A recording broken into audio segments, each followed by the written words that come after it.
Nous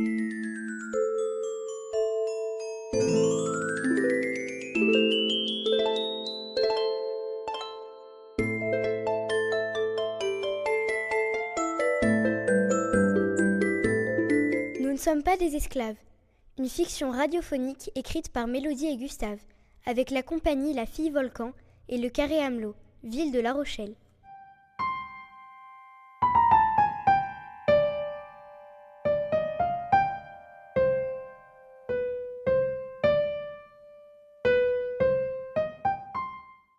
Cette histoire se passe quelque part en France, il y a très longtemps. Comme tous les soirs, Jacques, 10 ans, et son père sont installés à la table de la salle à manger et ils attendent d'être servis. Féraille, dépêche-toi de nous apporter notre dîner. C'est pas possible d'être aussi lente. Oui, père, j'ai fait au plus vite, mais je me suis brûlée et cela m'a ralenti dans la préparation du repas. Eh bien, tu aurais pu te nommer Catastrophe comme ta mère, ma pauvre femme qui n'est plus de ce monde. À l'époque, la tradition voulait que les filles soient renommées par un surnom, qui était rarement très sympathique. Cette tradition avait toujours énervé Jacques, le frère de Féraille. Ce soir-là, il était encore perdu dans ses pensées. Elle s'appelle Marie et pas Féraille. J'en ai marre que ma sœur soit toujours rabaissée. J'en ai marre qu'elle n'ait pas les mêmes droits que moi. Après le repas, Jacques vient voir sa sœur dans la cuisine. Marie, tu veux jouer avec moi? Papa est parti s'allonger dans sa chambre. Il ne le verra pas. J'aurais bien aimé, Jacques, mais je dois finir de faire le ménage. Écoute, Marie, ça ne peut plus durer. C'est tellement injuste que tu ne sois pas traitée comme les garçons. Bien sûr que c'est injuste.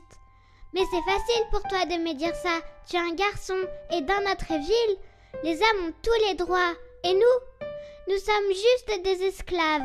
Toutes les nuits, je rêve de pouvoir sortir comme je veux, m'habiller comme je veux, jouer comme je veux, aller à l'école avec toi. Mais je suis bloquée. Comment veux-tu que je change les choses? Oui, je sais que c'est dangereux et risqué d'essayer de changer les choses. Mais moi, je ne supporte plus cette injustice. Il faut agir. Et je te propose un plan. Si tu as un plan, je t'écoute. Mais parle moins fort.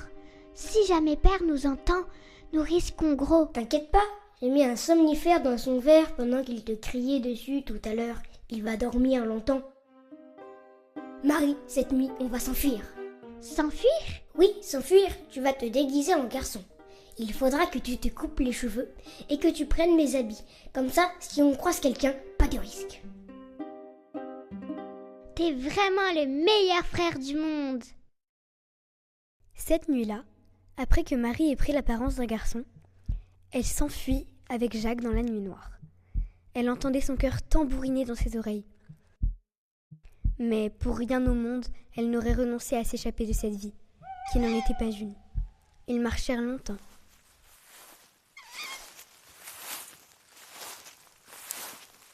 Allez, courage, Marie.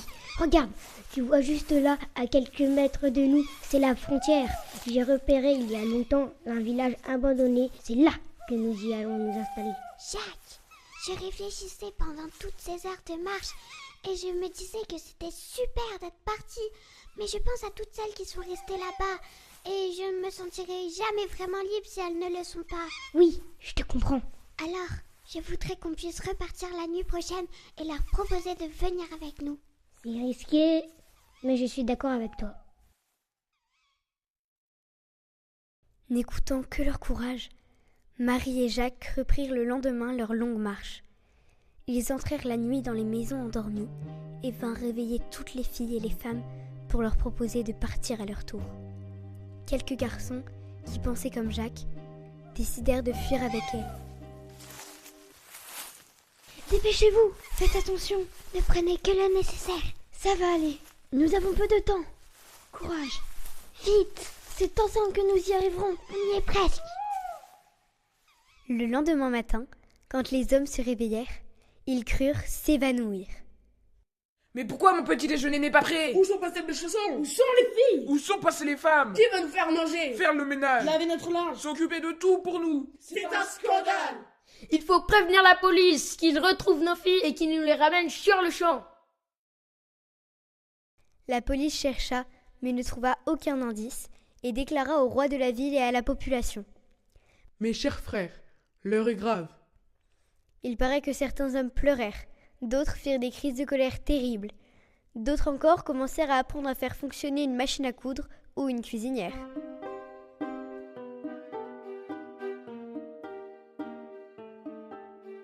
Pendant ce temps-là, la vie s'organisait pour Marie, Jacques et leurs amis. Mes chers amis, nous sommes enfin à l'abri des ordres de nos pères et de tous ceux qui ont voulu nous dicter leurs lois injustes depuis si longtemps. Nous allons pouvoir enfin inventer une ville qui nous ressemble, une ville où nous sommes à égalité, une ville où nous sommes libres. Et cette ville, avec Jacques, nous vous proposons de l'appeler la ville du Nouveau Monde. Cette nuit-là, les habitantes et les habitants du Nouveau Monde firent un énorme banquet où tout le monde prépara à manger, ensemble.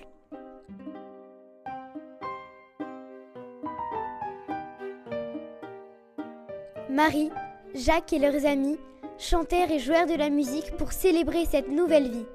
Une nouvelle vie où ils vécurent heureuses et heureux. En élevant des enfants sous les signes de l'égalité et de la solidarité.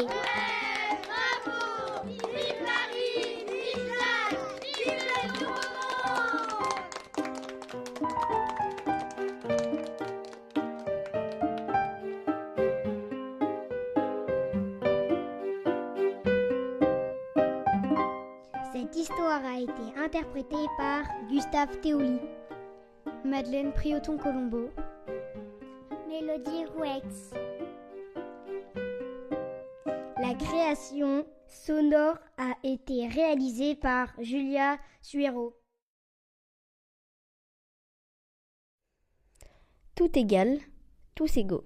Une fiction radiophonique écrite par Céleste, Lily et Madeleine, avec la compagnie La Fille Volcan et le Carré Amelot, ville de La Rochelle.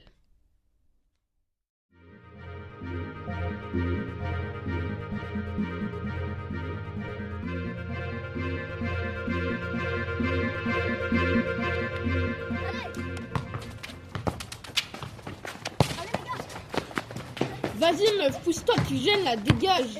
Oh, mais je suis assez avec vous, je te rappelle. Merci, pas besoin d'une fille sur le terrain. Préfère rester entre bonhommes, hein les gars? Ouais, vas-y, Allez, vire du terrain, t'es bonne qu'à faire le ménage et la cuisine. Mais c'est pitoyable d'entendre encore des trucs pareils. Les filles ont le droit de jouer au foot. Ouais, c'est ça, bon allez les gars, ça joue.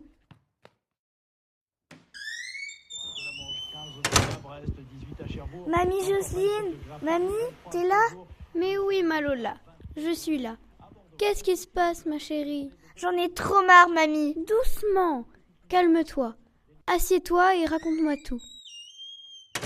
Bah t'en fais une de ces têtes? Qu'est-ce qui se passe, Serette? Ah coucou Jules, c'est encore les garçons du foot. Ah ouais, c'est des boulets ceux-là. Je te comprends. Moi, ils me font toujours des remarques parce que je fais de la danse. Donc bon, tu vois le niveau. Mais c'est pas possible. Il faut vraiment que cela s'arrête. Bon, Jules, Lola, allez vous asseoir dans le canapé. Je vous prépare un chocolat chaud. Je vais vous raconter ce qui m'est arrivé plus jeune. Ça pourra peut-être vous aider. Oh oui!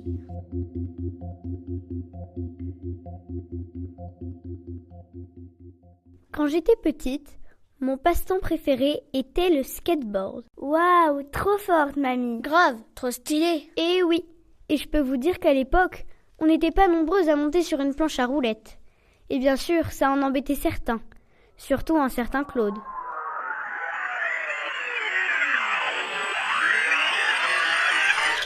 Hé Jocelyne, qu'est-ce que tu fais ici? C'est un endroit pour les vrais mecs ici, c'est pas pour les fillettes comme toi. Fiche le camp, elle va plutôt faire du tricot. Ça suffit, Claude. Moi aussi j'ai le droit de venir ici et de faire du skate comme toi et tes copains. Tu m'énerves. Ici c'est chasse gardée. Allez, du balai. Oh la pleurnicheuse, oh la pleurnicheuse, oh la pleurnicheuse. Dis donc, mamie, il était vraiment méchant ce Claude, comme Théo. Ouais, j'avoue. Et d'ailleurs, il s'appelle Claude comment? Balbec, je crois. Balbec? Mais c'est le même nom de famille que Théo. Ah bon? Ben ça par exemple, les chiens ne font pas des chats.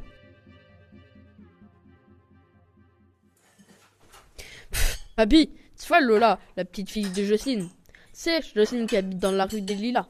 Eh ben, elle nous a encore saoulés sur le terrain tout à l'heure. Soi-disant, elle fait partie d'une équipe de foot. Elle voulait jouer avec nous. Non mais t'imagines?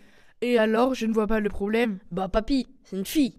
Elle peut pas jouer pareil, c'est génétique. Je ne peux pas te laisser dire n'importe quoi, Théo. Tu sais, à mon époque, les femmes n'avaient pas les mêmes droits que les hommes. Et comme un mouton débile, j'ai suivi les autres. Mais j'ai commis une grave erreur. Et je ne veux surtout pas que mon petit-fils reproduise ce genre de pensée. Et les autres non plus d'ailleurs. Qu'on soit une femme ou un homme, on a les mêmes droits et puis point barre. Wow, sérieux papy? Choqué. Je m'attendais pas à ce que tu penses comme ça. En vrai, moi, c'est parce que j'ai toujours entendu les autres dire que les filles, elles étaient pas comme nous et tout. Du coup, je voulais trop pas me faire exclure. Mais t'as raison, j'ai peut-être un peu abusé. Bon, écoute-moi. Tu vois le gâteau que j'ai fait tout à l'heure? Eh bien, prends-le. On va aller l'offrir à Jocelyne et Lola en guise de calumet de la paix. Je crois qu'il est temps. Pour ma part, j'aurais dû faire ça il y a longtemps. En guise de quoi? Tu verras. Allez, suis-moi.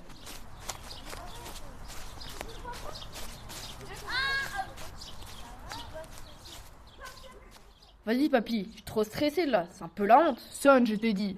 Ce qui a la honte, comme tu dis, c'est de rester comme un imbécile alors qu'on sait qu'on a eu tort. Allez. Tiens, qui cela peut être? J'arrive! Hein? Mais que fais-tu là, Claude? Et toi, Théo, si c'est encore pour me rabaisser, merci, ça ira. Ouais, ça ira. Tu touches plus à ma grande sœur. Non, c'est pas pour ça. Je suis vraiment désolée pour tout à l'heure et pour toutes les autres fois. Je me suis comportée comme un gros naze. Et bon, je suis désolée quoi. Eh Jocelyne, moi aussi je voulais te présenter mes excuses. Je me doute que cela semble un peu facile, surtout après toutes ces années. Mais j'ai bien réfléchi pendant tout ce temps et le monde a évolué, heureusement. Bref, comme je disais à Théo tout à l'heure, j'ai commis une grave erreur dans le passé et on s'est comporté comme des gros moutons débiles avec Théo. Ah oui, en effet. J'accepte tes excuses, Théo, et ça me touche. Mais par contre, à condition que je ne t'entende plus dire que les filles ne sont pas faites pour le foot ou les garçons pour la danse. Parce que ces clichés à deux balles, c'est plus possible d'entendre ça maintenant. Il y a trop de trucs qui vont pas sur cette planète. Alors, si on peut pas avoir évolué une bonne fois pour toutes sur l'égalité homme-femme, eh ben, c'est trop déprimant. Il y a tellement de combats à mener en étant ensemble. Mais t'as raison Lola, je crois que j'ai compris là. Et sinon, en vrai, tu joues hyper bien au foot. Et je te veux trop dans mon équipe. Enfin, tu fais comme tu veux bien sûr, liberté aux femmes. Moi aussi, j'ai envie de te pardonner, Claude. Même s'il me faudra un peu de temps, car tu m'as vraiment blessée à l'époque. Mais on va y aller étape par étape, et on va y arriver. Merci Jocelyne de me pardonner après tout ce que j'ai fait. Oh, et d'ailleurs, on a ramené un gâteau au chocolat pour vous. Parfait. En plus, c'est l'heure du goûter.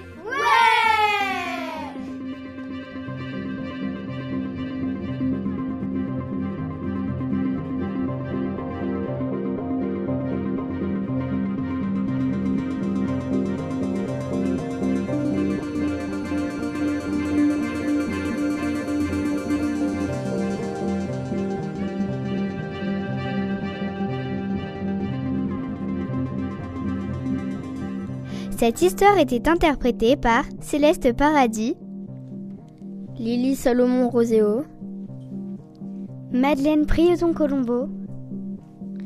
Marin Tourancho. La création sonore a été réalisée par Roulia Suero. Les dossiers oubliés. Une fiction radiophonique écrite par Arsène, Claire, Hugo et Marin, avec la compagnie La Fille Volcan et le Carré à Melot, ville de La Rochelle.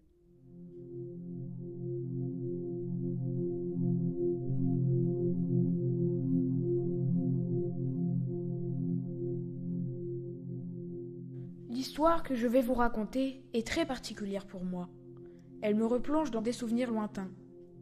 Des souvenirs qui sont remontés à la surface grâce à mes petits-enfants.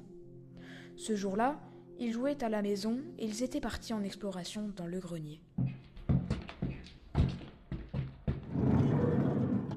Lucie, regarde ce que j'ai trouvé dans ce coffre. Ah, c'est vieux, on dirait un carnet.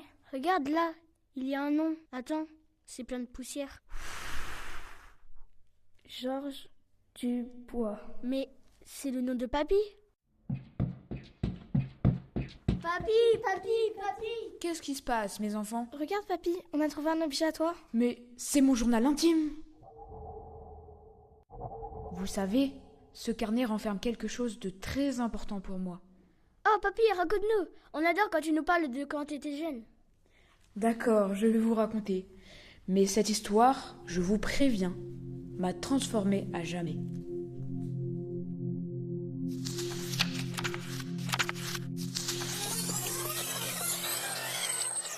J'avais 9 ans, j'étais à l'école primaire. C'était presque le début de l'été et nous avions encore quelques semaines de cours. Il faisait très chaud.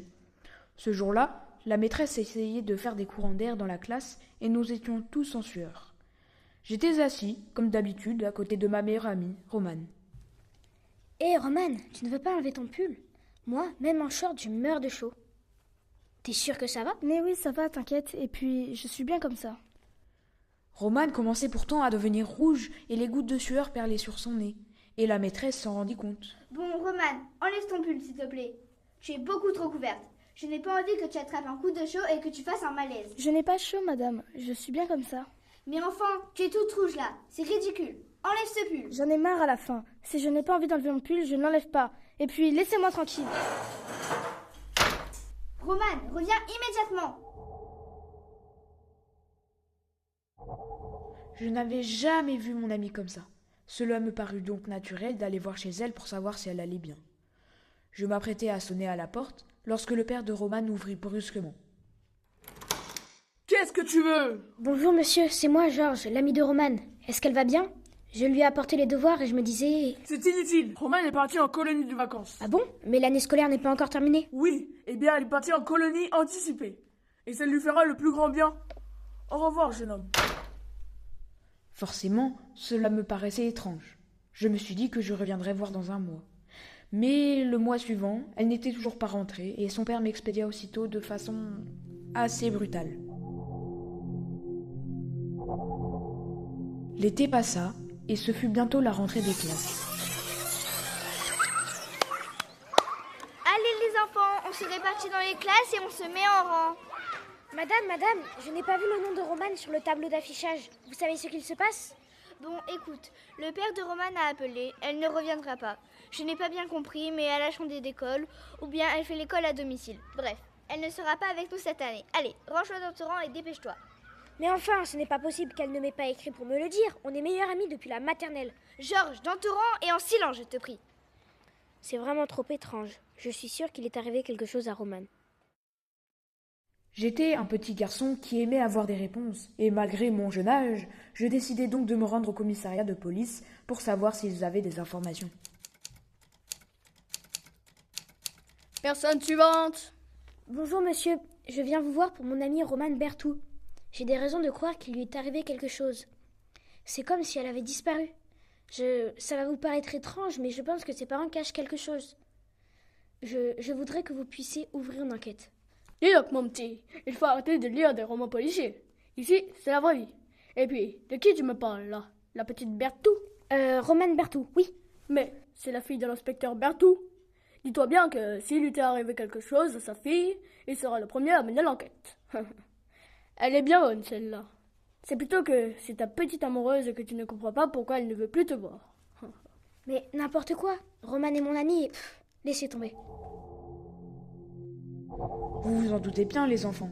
Tout cela me semblait louche. Et puis, j'avais en effet oublié ce détail qui n'en était pas un.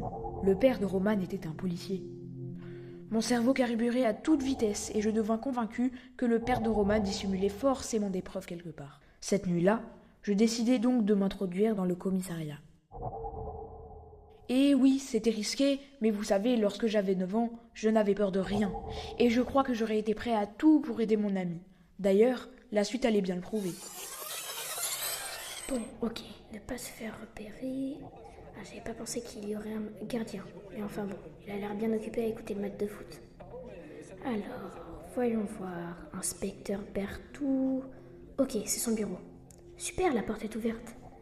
Alors, voyons voir si je trouve quelque chose. Bon, forcément, il va pas laisser une preuve en évidence comme ça. Mais par contre, c'est quoi cette caisse-là?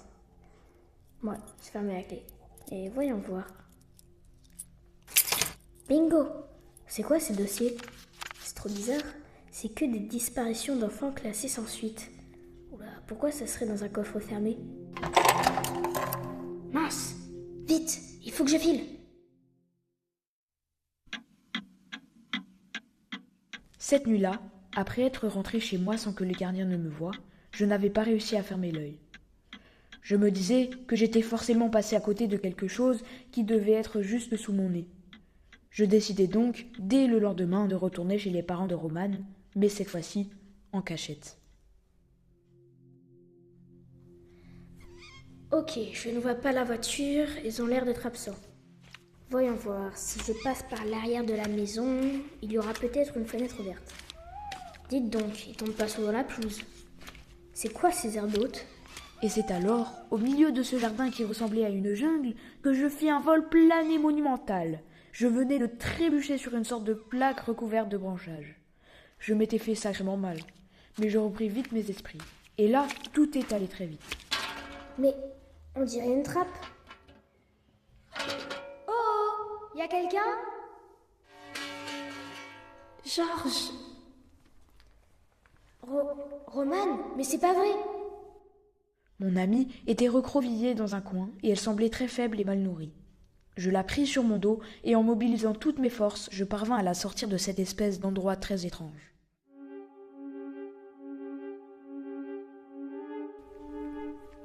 Ok Romane, je vais te cacher chez moi.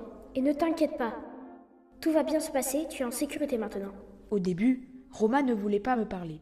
Et puis un soir, elle se mit à me raconter ce qu'elle avait enduré. Ça a commencé quand j'étais petite. Dès que je faisais une petite bêtise, ou même juste une maladresse, comme renverser un verre d'eau sans faire exprès, mon père me punissait très sévèrement. Il me disait « Je te préviens, avec moi, c'est l'éducation à la dure. C'est ça qui leur manque aux délinquants. Et je sais quelque chose, j'en vois tous les jours en prison. » Je te passe les détails, mais ces punitions sont devenues de plus en plus dingues. Tu restes les bras levés face à un mur, sans parler pendant 1 heure. Va faire 4 fois le tour du terrain sur les genoux et privé de manger pendant 2 jours. Et puis, cette année, il s'est mis à me taper plus fort que d'habitude. Sauf qu'il était toujours stressé que ça puisse se voir. J'ai compris, en espionnant des conversations, qu'il cachait des plaintes de personnes qui dénonçaient des maltraitances d'enfants. Et qu'en conséquent, c'était impossible concrètement de trouver de l'aide. Alors, j'ai décidé de faire une fugue. Sauf que je n'ai pas réussi à aller très loin. Il m'a tout de suite rattrapé et il m'a dit « Tu vas voir si tu vas partir. Allez hop, au pain sec et à l'eau. Ça t'apprendra à essayer de quitter ta famille. Tu veux nous détruire, c'est ça ?» Heureusement que tu es arrivé, Georges. Mais là, j'ai vraiment peur. Mon père est déjà venu sonner 3 fois chez toi et tes parents ne vont pas vouloir continuer à me cacher très longtemps. T'inquiète pas, j'ai une idée. Ce qui est sûr, c'est qu'on ne nous empêchera pas de parler.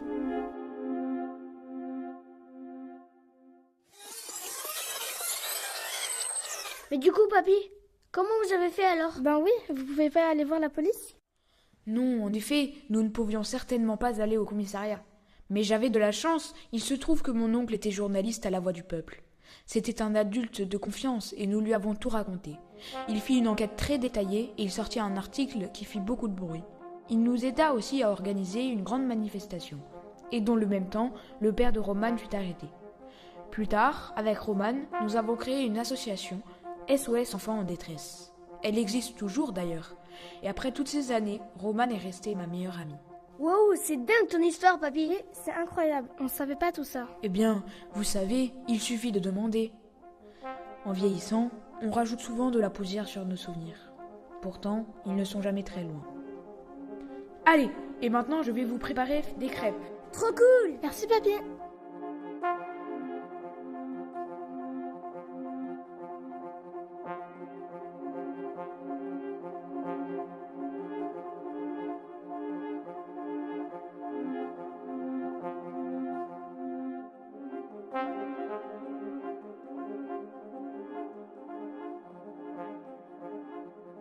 Cette histoire était interprétée par Arsène Feugas, Marin Tourangeau, Hugo Rué-le-Prélat, Claire Dion,